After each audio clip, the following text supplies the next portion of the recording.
tienen curvaturas que le dan una forma distinta a cada segmento. Por ejemplo, la curvatura que está en el segmento vertebral cervical es una curvatura lordótica.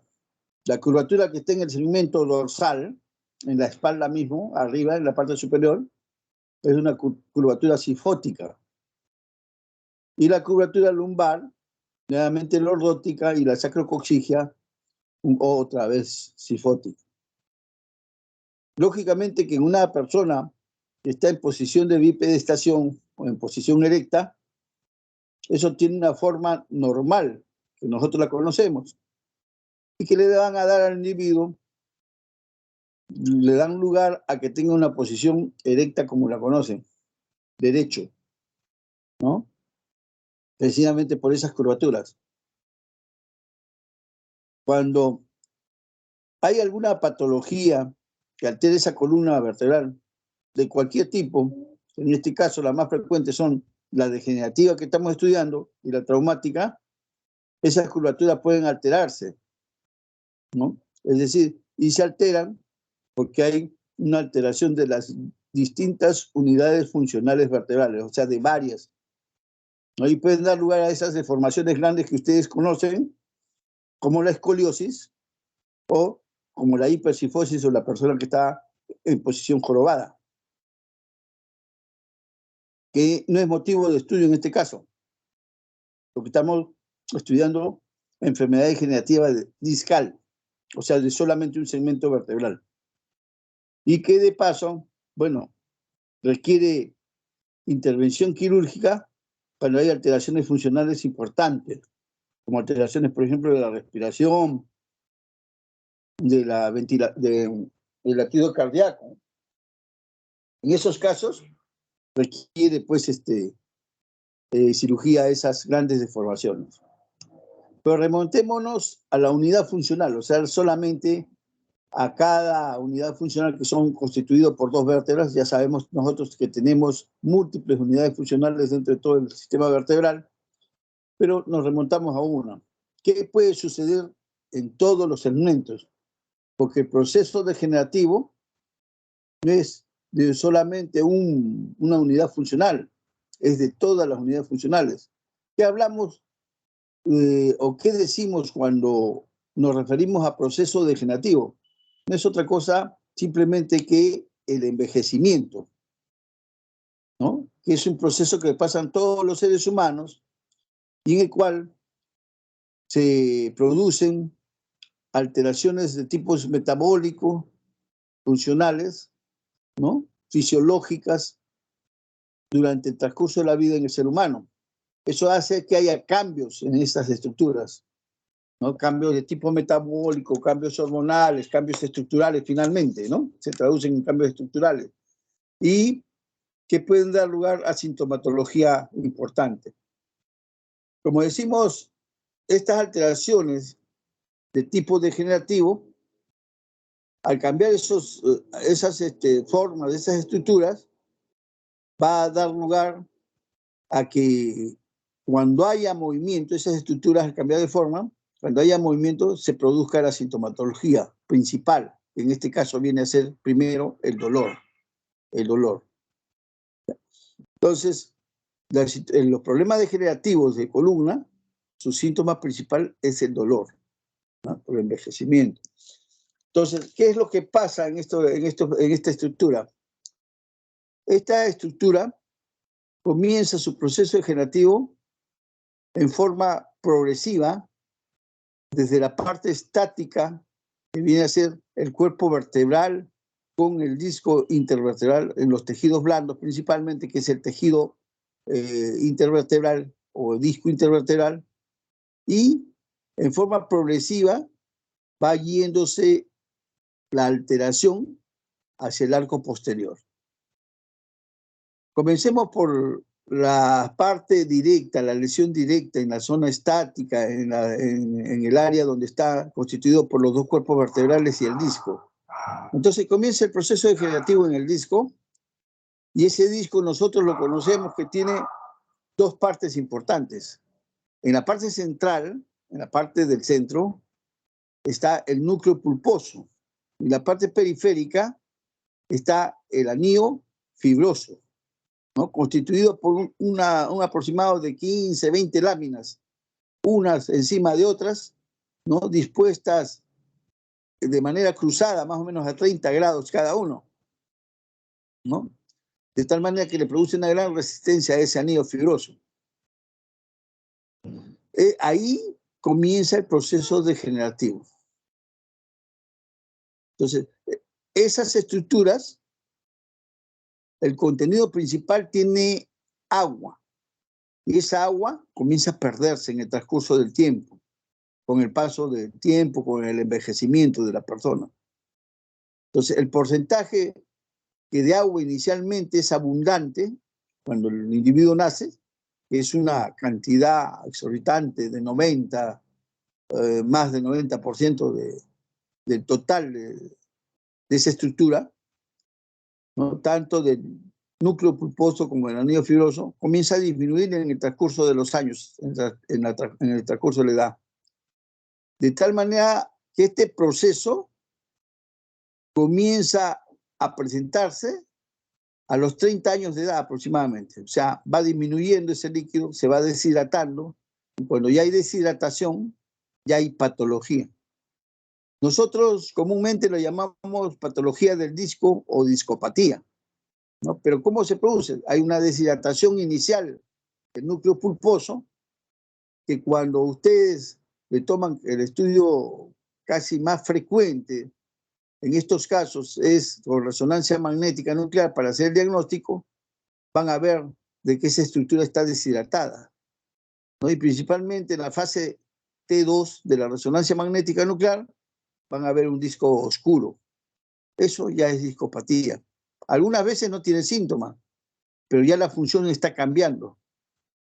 La función principal que tiene ese disco intervertebral es la de resistir peso, ¿no? Tolerar el peso que viene en forma vertical de arriba hacia abajo, ¿no? Y esa resistencia hace que se deforme. No crece el disco, pero sí se deforma. Y al deformarse, pues bueno, al resistir peso, tanto va a disminuir de tamaño ese disco, como también va a haber partes que van a irse hacia otras áreas donde no debe estar. Es decir, se sale, se protruye hacia adelante o hacia atrás.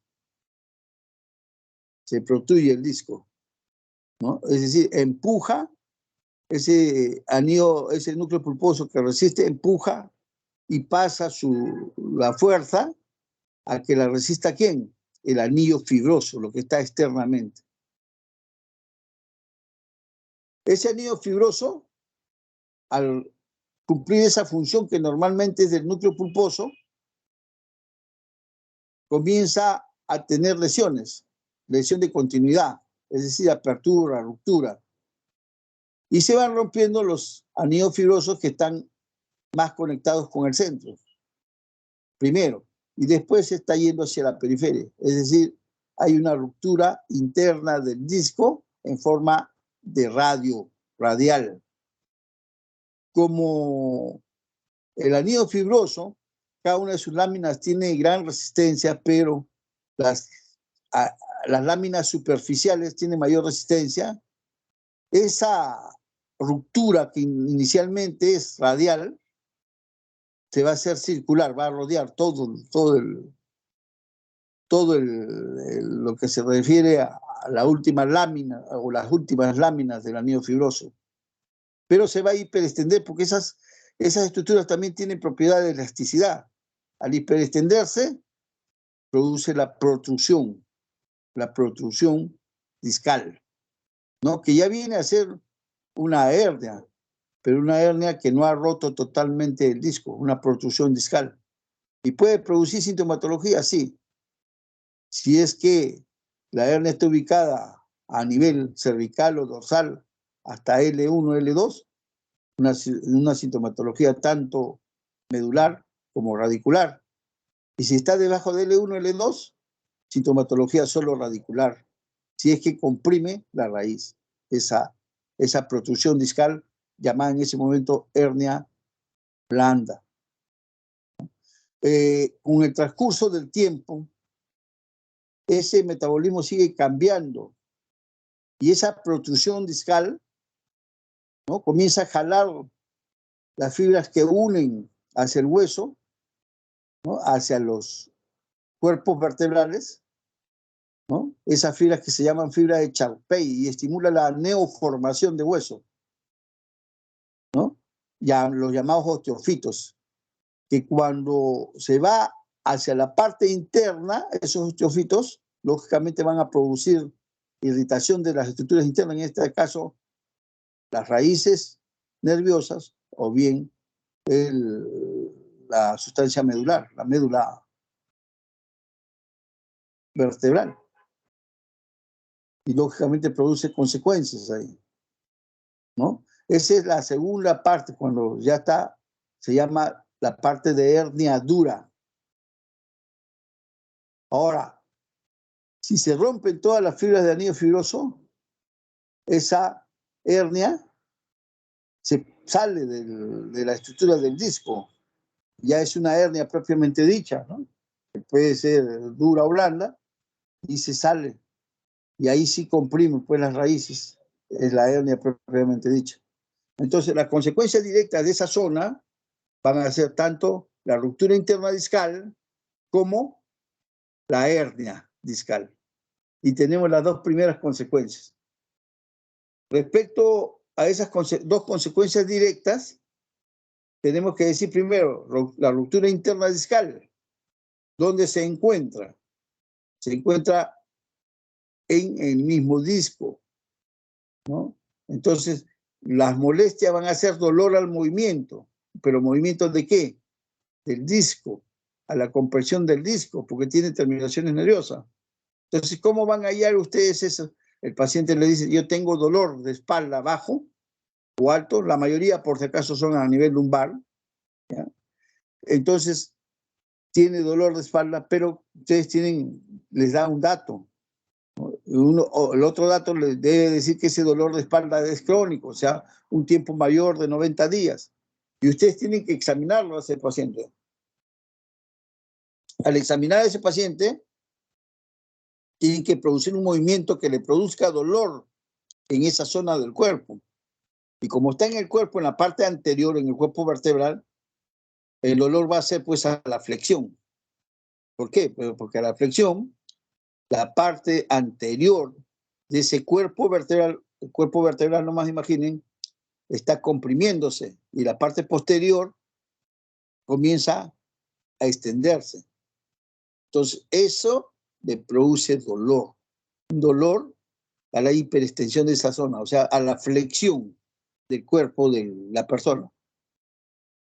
Ese es el dolor discal típico. Con eso ustedes, con esa sintomatología, están sospechando de hernia, digo, de discopatía o de ruptura interna discal.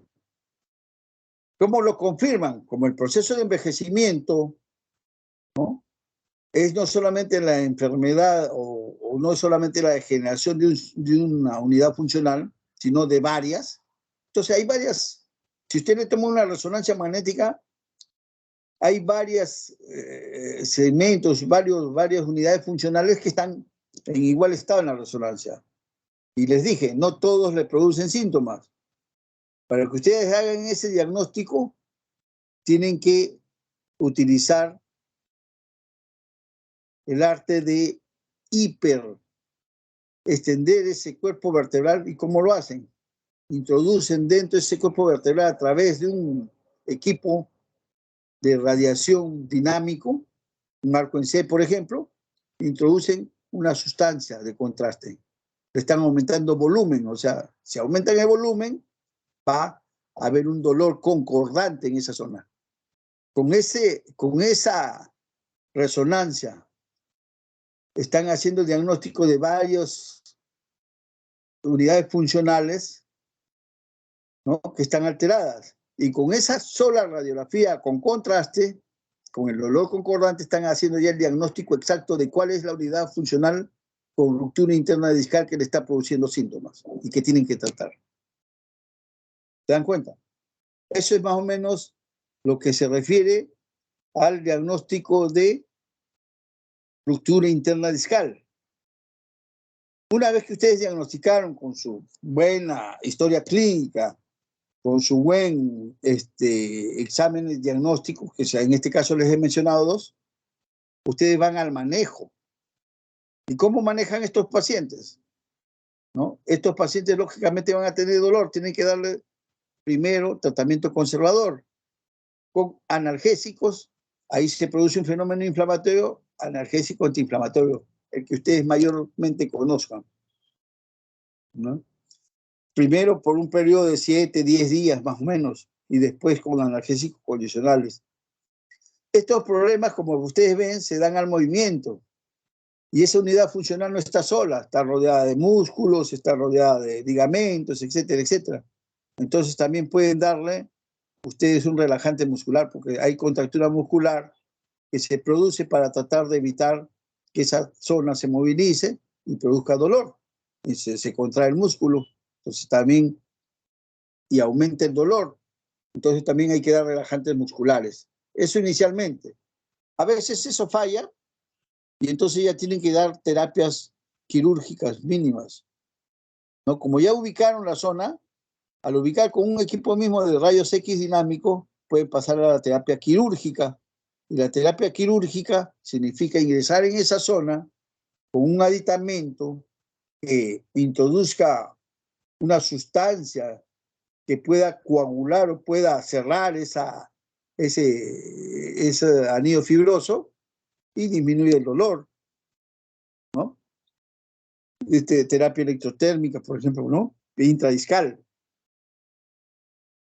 Y si no pasa con eso, porque con eso hay un buen porcentaje de aquellos que no tienen efecto en tratamiento conservador, ustedes agarran, dan eso, el 50%, hasta el 50% de posibilidades de que los pacientes mejoren, con un 30% que mejoran totalmente y 20% que mejoran parcialmente, ustedes agarran y le tienen que hacer ya terapia quirúrgica mayor, ¿no? Hemos hablado de la menor primero y de ahí, si no pasa con eso, pasamos a la terapia quirúrgica mayor. ¿En qué consiste? En realizar una artrodesis, ¿no? Realizar una artrodesis es unir dos vértebras y evitar que haya movimiento entre eso. Que se suelden dos vértebras. A veces sacan el disco y ponen un reemplazo y lo unen con instrumental quirúrgico. En este caso pueden ser tornillos con barras, ¿no? Que unan esos dos cuerpos vertebrales y eviten el movimiento ahí, ¿no? O de lo contrario, si quieren conservar algo de movimiento, hacen el reemplazo del disco, ¿no? También con un aditamento o un insumo quirúrgico, ¿no? Que va a reemplazar este disco intervertebral, que no lo suplanta totalmente, por si acaso. Y ahí terminamos con lo que es ruptura interna discal, primera consecuencia directa. La segunda consecuencia directa viene a ser la hernia del núcleo pulposo. Ya le hablé de toda la fisiopatología, ¿no? Entonces vamos a la sintomatología. Como les dije, la hernia del núcleo pulposo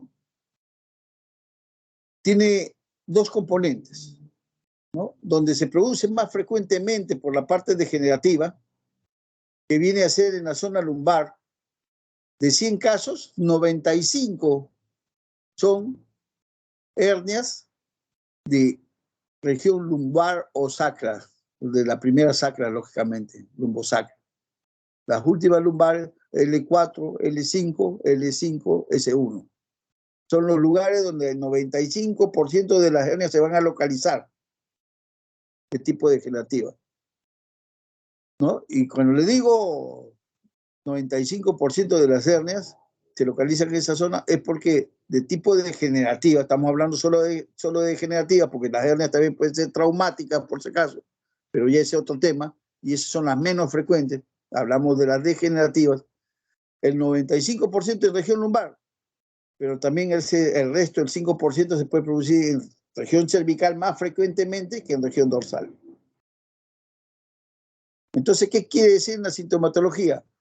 Si el 95% está en la parte baja, y hemos dicho que de L1 a L2 está solamente raíces que salen, ¿no? La famosa cola de caballo que ustedes conocen, entonces van a dar síntomas solo radiculares.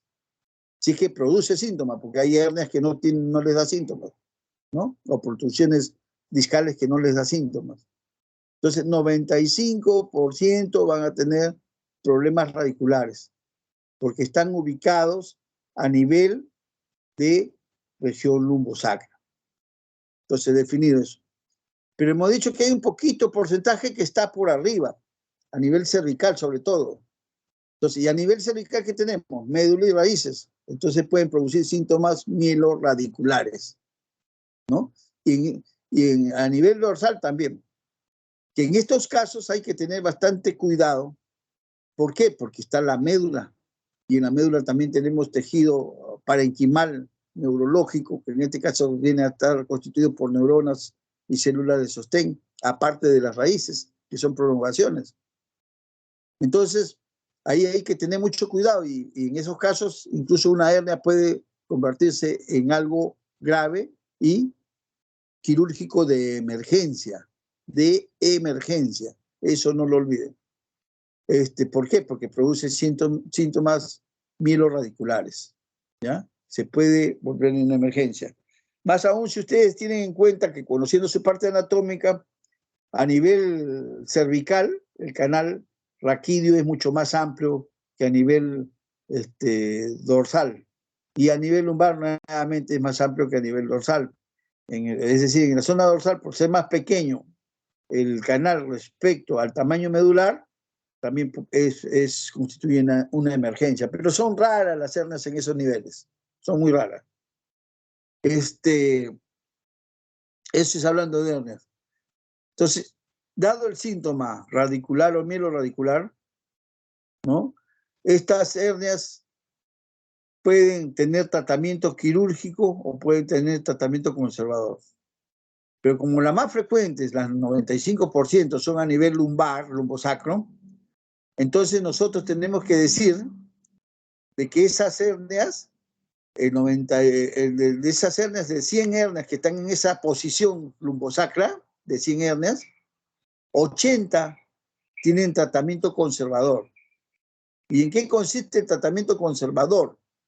El tratamiento conservador consiste, al igual que en el caso anterior, lo primero que tienen que hacer es antiinflamatorio, no esteroideo, analgésico con relajantes musculares por un periodo de tiempo determinado, que son 10 días más o menos, 7 a 10 días, y en horario.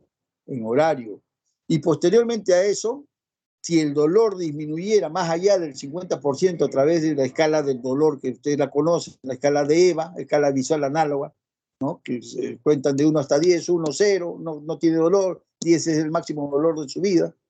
Entonces, si bajó el 50% del dolor, entonces el paciente no es quirúrgico, es de tratamiento médico conservador.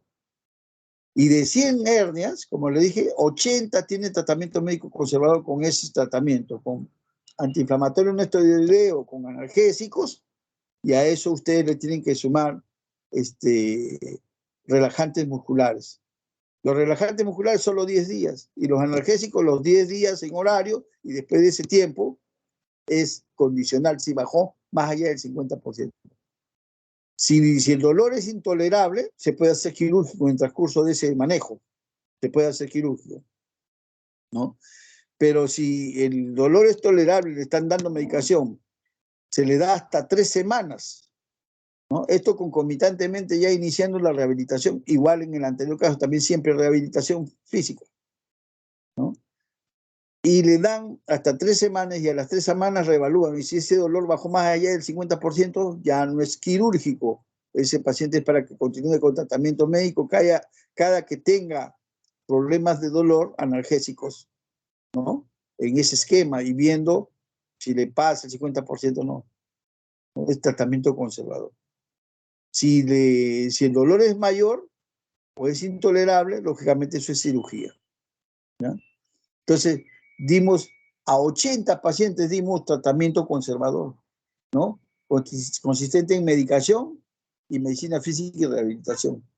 Pero nos quedaron 20 pacientes, pues, que no les pase el dolor o que el dolor es más allá del 50%, o de lo contrario, también este paciente tiene déficit motor, arrastra la pierna al caminar, ¿no? Dentro de la sintomatología de síntomas radiculares, porque estos pacientes tienen síntomas radiculares, le hemos dicho. Y ahorita hablamos de los síntomas, nos estamos pasando al tratamiento de frente, pero no hemos hablado de síntomas, ya hablamos, se me estaba pasando. Bueno, entonces, si estos pacientes, como les digo, tienen problema al caminar, un déficit motor, o de lo contrario también tiene dolor intolerable, ¿no?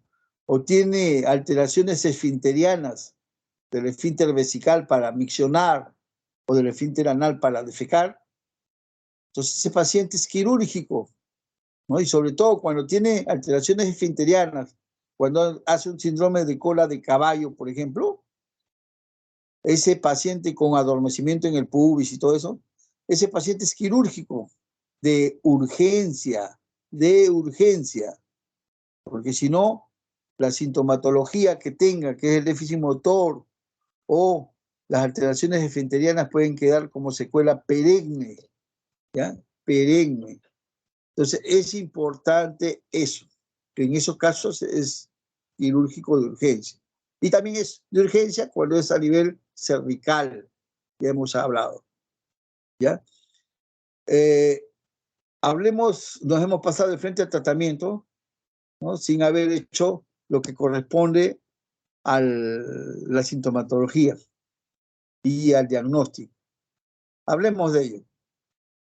En cuanto a los síntomas, el síntoma principal de una hernia de núcleo pulposo, ya lo hemos dicho, es radicular, dolor lumbar, ¿no? Que se va hacia el glúteo por la parte posterior, se va hacia el muslo por la parte posterior y se va lateralizando hacia afuera, ¿no? Como las hernias son de esa región que le hemos dicho de L4, L5, L5, S1 principalmente, se va hacia afuera y se va hacia el pie, hacia la parte externa del pie. A eso se llama síndrome radicular, ¿ya? Síndrome radicular. Y si ustedes sospechan de una hernia de núcleo pulposo, el examen de elección es la resonancia magnética nuclear, donde la resonancia magnética nuclear se va a ver una protrusión del disco, ¿no? Una salida o una extrusión del disco hacia afuera, comprimiendo la raíz nerviosa. Esa salida del disco, ¿cómo puede ser? Sale por la parte central, así puede salir. Es decir, ustedes ven el cuerpo vertebral y por el centro sale. Puede salir de manera paracentral al costado del centro, ¿no? Puede salir hacia el canal u orificio de conjunción donde sale el nervio y lo comprime directamente, o puede salir extraforaminalmente, fuera de ese foramen. Son las 4 formas de salida.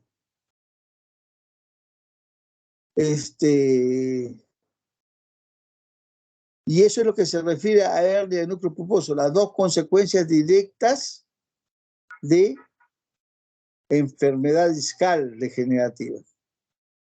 Pero también hay consecuencias indirectas. Hemos dicho nosotros, desde el punto de vista fisiopatológico, es decir, funcionalmente, la carga principal la tiene la parte anterior, la parte estática, que viene a ser la unidad funcional del cuerpo vertebral, el disco intervertebral y el otro cuerpo vertebral. ¿Cuánto soporta ese núcleo pulposo inicialmente del peso de esa unidad funcional? El 75% del peso. Pero como envejece, como degenera, esa tolerancia del 75% deja de tenerla, ya no va a poder tolerar el 75%, ya tolera solamente 50% o menos. ¿Y dónde se va o dónde se traslada esa tolerancia de peso?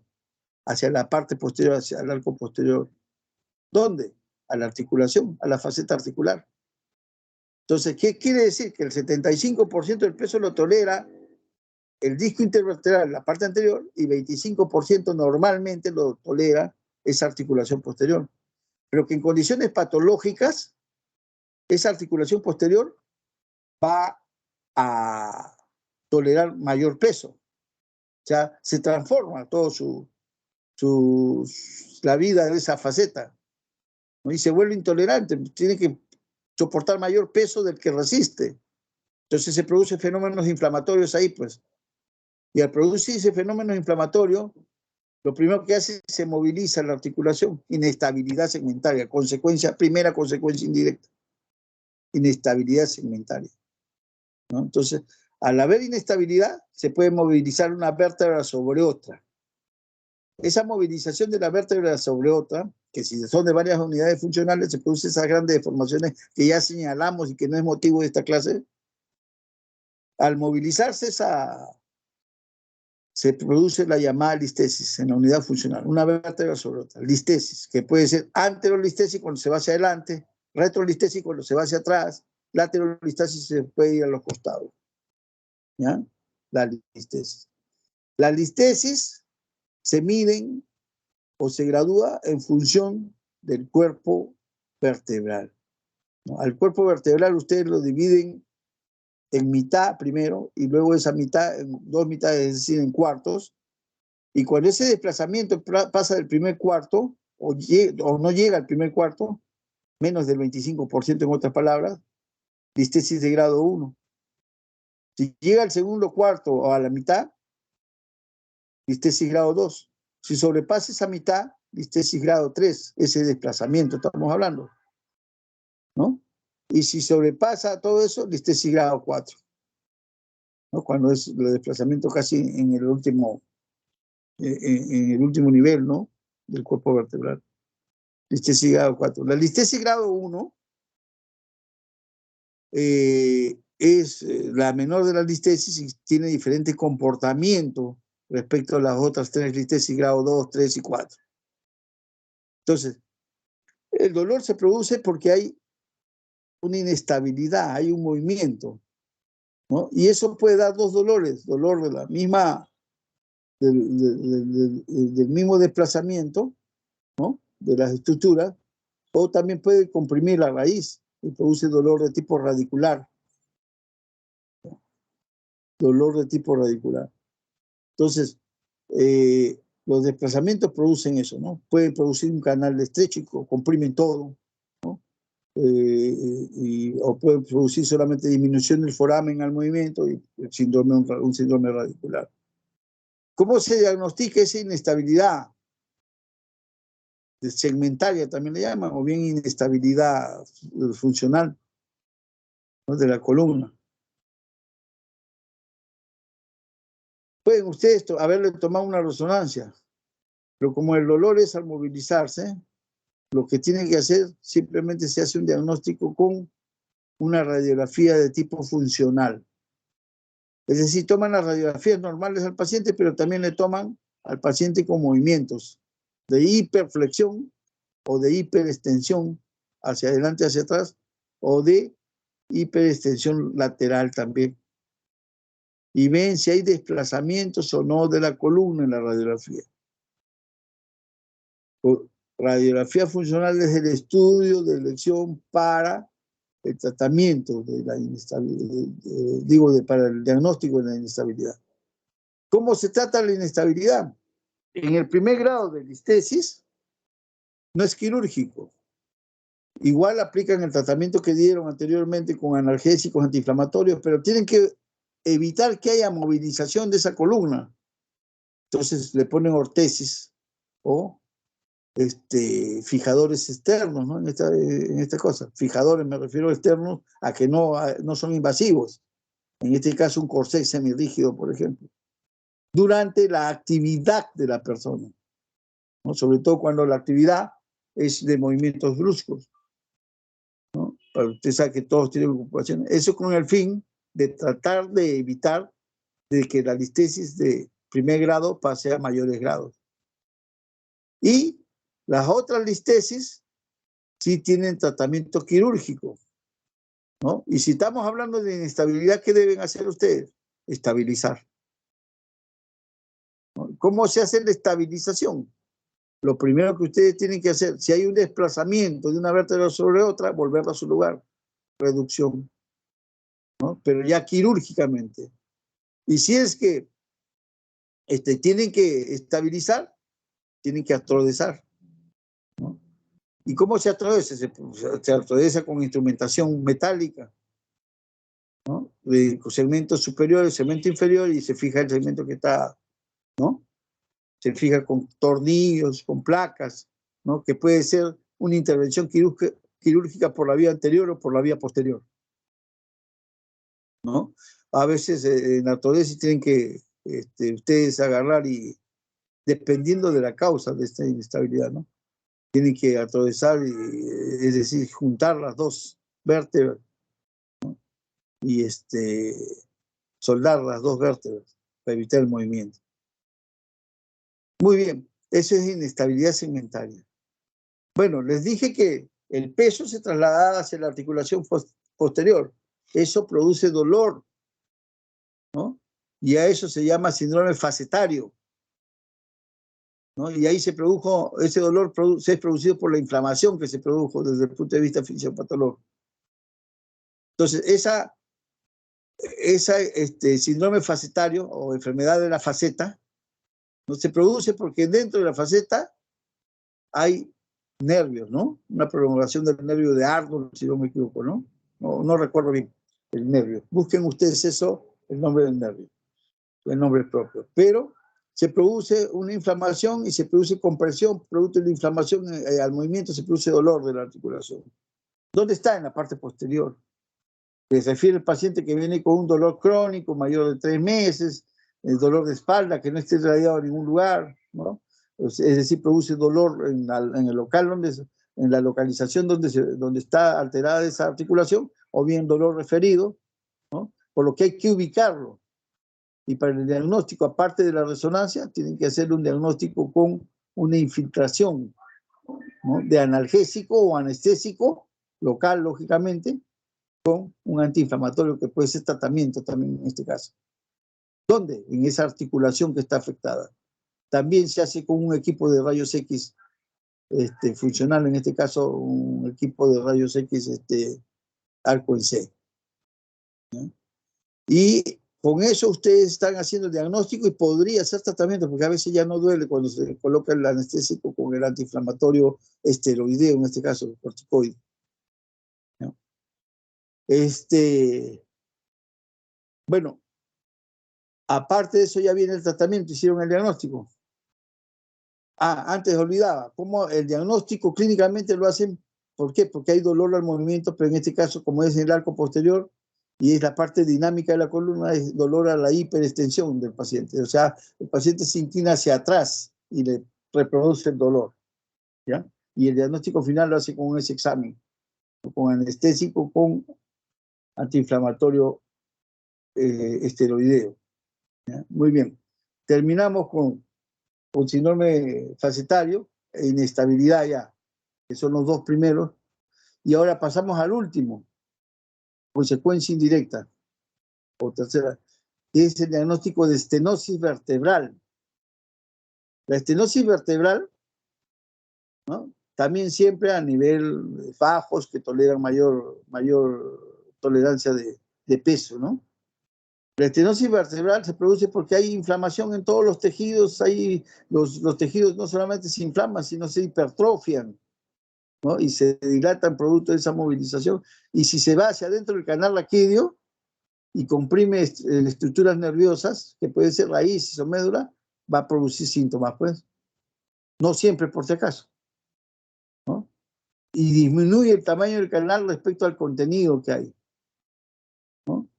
Producto de esas hipertrofias que se van hacia adentro. A eso se le llama canal estrecho. Hay medidas exactas, ¿no? Pero depende de qué canal sea, cervical, lumbar, dorsal. Hay medidas respecto al tamaño del canal, ¿no? Y que disminuye. Eso a veces no produce síntomas, a veces solamente es hallazgo. Cuando es hallazgo y el paciente tiene tolerancia, en ninguno de los casos se le da tratamiento, solamente se le observa. Cuando tiene síntomas y los síntomas son tolerables y les pasa con la medicación, más allá del 50% que es dolor el síntoma principal, entonces este paciente tratamiento médico y se observa.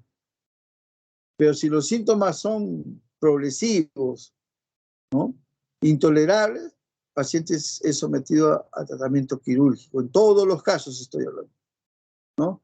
Para el caso de la estenosis, como les dije, a veces es hallazgo y hay solamente observación y a veces no. ¿Cómo se diagnostica? El síntoma principal de una estenosis, el principal, es la claudicación, ¿no?, de una estenosis lumbar. ¿En qué consiste la claudicación? Cuando camina el paciente un trecho determinado, le produce las molestias, que pueden ser el dolor lumbar o pueden ser las molestias radiculares, descansa un rato y vuelve a caminar el mismo trecho. El problema está en que ese trecho se va acortando cada vez con el transcurso del tiempo.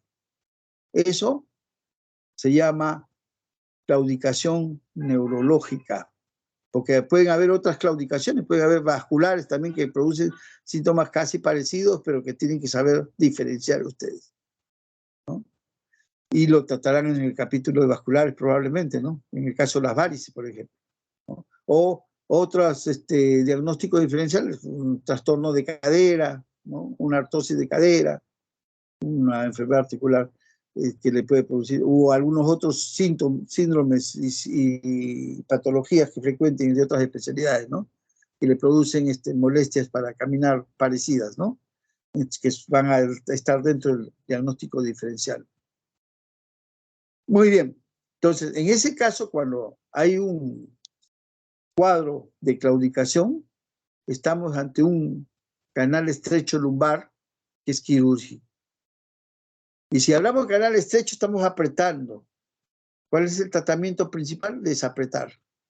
Cuando ya llega a tratamiento, ¿no? Desapretar, o sea, abrir, ¿no? Es la descompresión, tratamiento quirúrgico. Descompresión de la estenosis, estrechez o canal estrecho. ¿Ya? Ahora, depende pues de la causa. El canal estrecho le hemos dicho que puede originar la parte anterior con una hernia, ¿no? Si hay una hernia grandaza que está comprimiendo y disminuye el tamaño del canal, lógicamente hay que sacar esa hernia, que se llama disectomía. Cuando se hace tratamiento de una hernia quirúrgica es disectomía. Esas disectomías pueden ser con microscopio o sin él, ahora utilizan hasta endoscopio, ¿no? Anteriormente era cirugía abierta por vía posterior. Este tratamiento se saca el disco.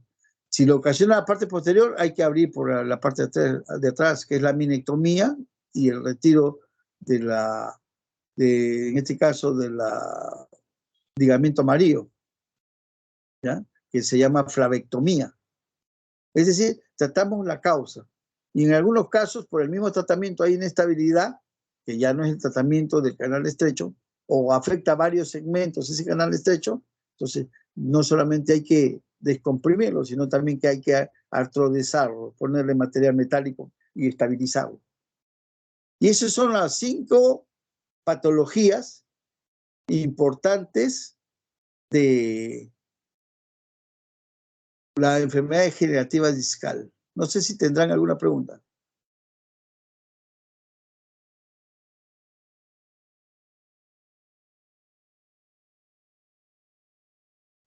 Doctor, buenos días. ¿Qué tal?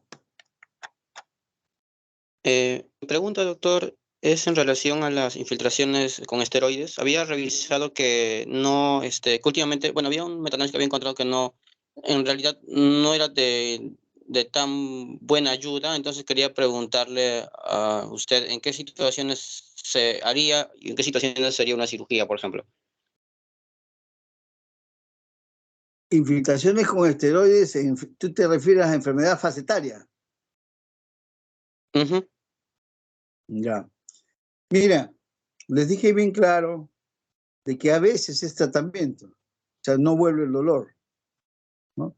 Eso, como tú dices, se están haciendo revisiones de estudios y de acuerdo a las revisiones y el avance pues, de las investigaciones, se verá cuál es su resultado, pero no se utiliza como tratamiento, sino como diagnóstico, como le dije. O sea, se infiltra en esa articulación que el efecto es por el anestésico que se pone en esa localización, ¿no?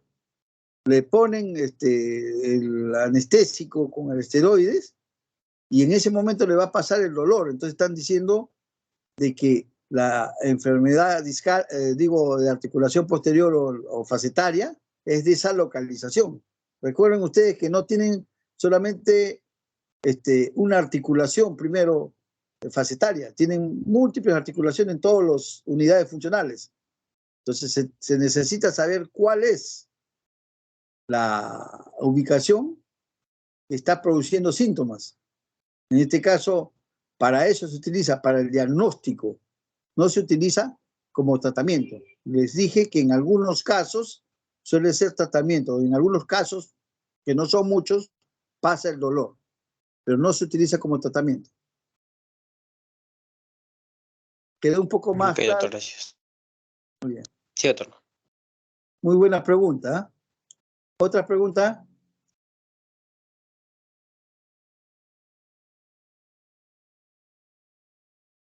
¿Alguna otra pregunta?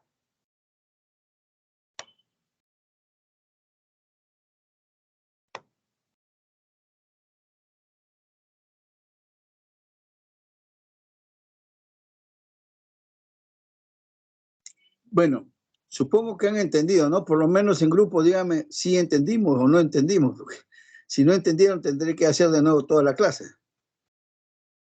Yo supongo que han entendido. Sí, doctor. Muy bien. Entonces, vamos a hablar brevemente de lo que nos queda, que es la enfermedad de Parkinson, ¿no?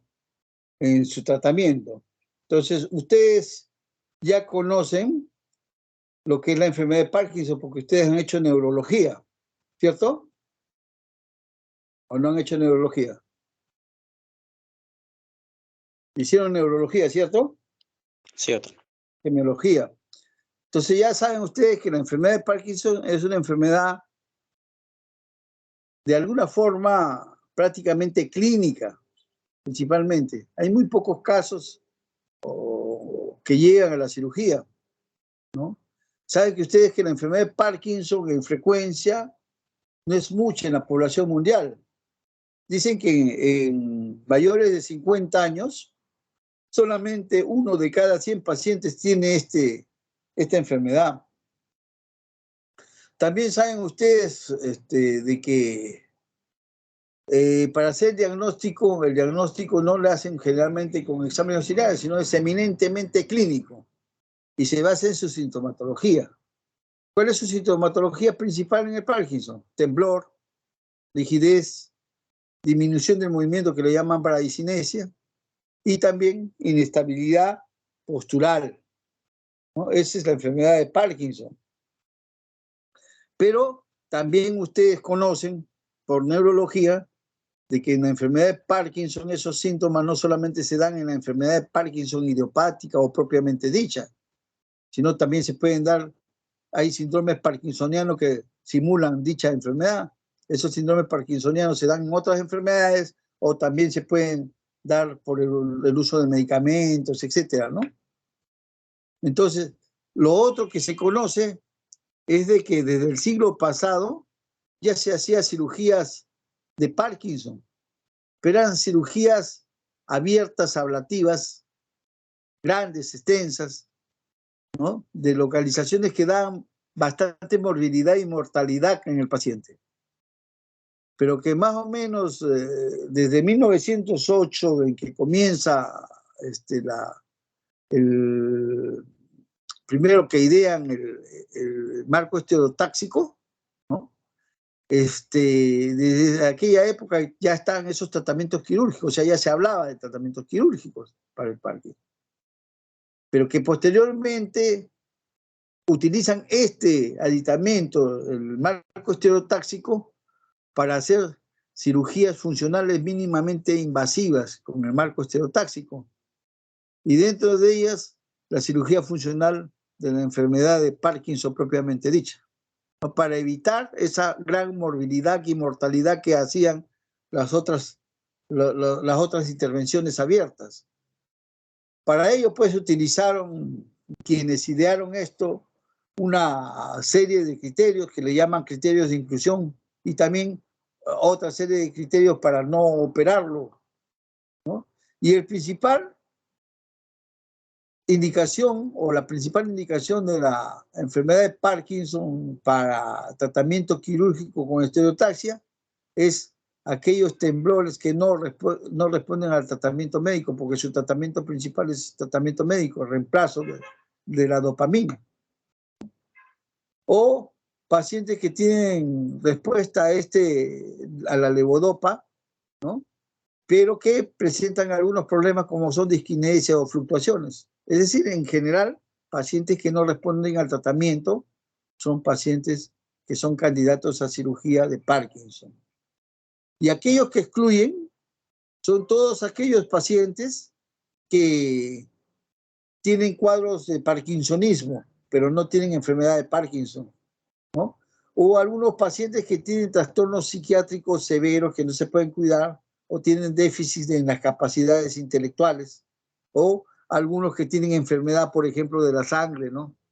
Como leucemia o trastornos de coagulación, ¿no? O algunos que tienen enfermedades sistémicas también de otro tipo, como el caso de la hipertensión arterial, de la diabetes desconozco, busquen ustedes, ¿ya? Pero también podría ser un causal si es que está inestable, ¿no? O sea, hay que estabilizar. Y con ello hicieron una serie de modelos de inclusión, porque había que hacer estudios detallados de ellos, que no son motivos de esta clase, sino de clase ya de especialidad, ¿no? Y que son una serie de escalas, como la de Hogan y Yar, o la escala de Chwack, ¿no? En Inglaterra, y otras escalas, ¿no? Más completas incluso. ¿Qué cosa se hace en un tratamiento quirúrgico de la enfermedad de Parkinson? No hablamos del tratamiento convencional que es con levodopa, ¿no? Etcétera, porque ustedes ya lo conocen. Entonces, en el tratamiento quirúrgico, ¿qué cosas hacen? La cirugía mínimamente invasiva con el equipo de estereotaxia. Pero para ello tenemos que tener modelos con software exactos, adecuados, ¿no? Para ubicar zonas importantes, las cuales se van a estimular o se van a lesionar para disminuir o inhibir los síntomas que están produciendo esta enfermedad de Parkinson, ¿no? Esos software, lógicamente, tienen que tener también, para que haya registros, se colocan aditamentos como son electrofisiológicos, para que haya registros exactos de la localización. Sabemos de que esas localizaciones tienen curvas especiales, curvas típicas de esas localizaciones, y también tienen sonidos importantes. Entonces el neurofisiólogo interviene. Estas cirugías son con intervención de todo un gran equipo, neurofisiólogo, neurocirujano, neurólogo, etcétera, etcétera. Y el paciente, lógicamente, se le hace despierto, como en la cirugía estereotáxica que planteamos en la clase pasada, ¿no? Se hacen los registros de las curvas, ¿no? Con el paciente preparado, igual que la vez pasada, ¿no? Y se ubica la localización que se va a producir, en la cual se va a producir la cirugía. Lógicamente con mediciones y aditamentos de medidas exactas, ¿no? ¿Y qué cirugía se hace? Pueden haber, como les he venido diciendo, procedimientos de ablación, o sea, donde se producen lesiones, o bien de estimulación. ¿Cuáles son esos procedimientos? Los procedimientos ablativos, por ejemplo, tenemos la talamotomía, la palidotomía, la leucotomía por radiaciones prelenguiscales y la subtalamotomía. Y de estimulación tenemos la estimulación cerebral profunda. ¿Cuáles son las diferencias entre ellas? La cirugía en la cual se realizan lesiones es irreversible, como ustedes podrán comprender. En cambio, la estimulación intracerebral profunda es reversible. No se pueden ajustar las cirugías lesionales. Sin embargo, la estimulación intracerebral profunda sí se puede ajustar de acuerdo a la necesidad del paciente, ¿no? En las lesionales, cuando son de tálamo y pálido, producen efectos adversos, sobre todo cuando la lesión es bilateral. En cambio, en la estimulación intracerebral profunda, como dijimos, es reversible. Entonces se puede colocar cuando no conviene lesionar en este paciente. La gran diferencia en contra de la estimulación cerebral profunda es que es de alto costo respecto a la lesional, ¿no? Pero es la mejor en este caso, ¿no? Es la que más nos conviene. Y con ello nosotros estamos dando término a esta clase de cirugía de Parkinson, que ha sido, como ustedes ven, corta. No sé si habrá alguna pregunta.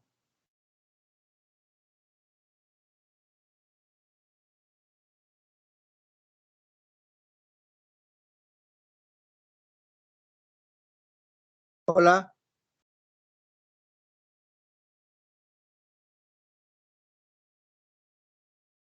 Hola. Creo que no hay preguntas, doctor. Bueno, miren, les iba a hacer, el caso clínico no se va a poder, me hubiera gustado. Yo generalmente suelo tomar lista al final de la clase, ¿no? Por esta oportunidad, me imagino están cansados, han ido al primer Congreso Internacional de Investigación Científica, ¿no? Me parece. Bueno, entonces eso también motivó de que no se haga la clase en el día correcto. Lamentablemente el día de hoy falló pues la computadora, pero he tratado de hacerlo lo más didáctica posible de manera oral, dado de que, como les digo, yo presumo que ustedes tienen conocimientos básicos, ¿no? De neuroanatomía, de neurofisiología, de neurofarmacología, de semiología, de clínicas, ¿no? Entonces, con ello, yo presumo que tienen ustedes esos conocimientos básicos. De paso, no les he señalado estructuras, pues, importantes, diferentes a las que ustedes ya conocen, ¿no? Sino de manera grosera. Por ejemplo, la anatomía, esa ciencia básica no la hemos tratado de manera detallada, sino de manera grosera, ¿no? Espero que hayan entendido y ya con esto nos estamos despidiendo. ¿Quién es el delegado? Jenny, creo.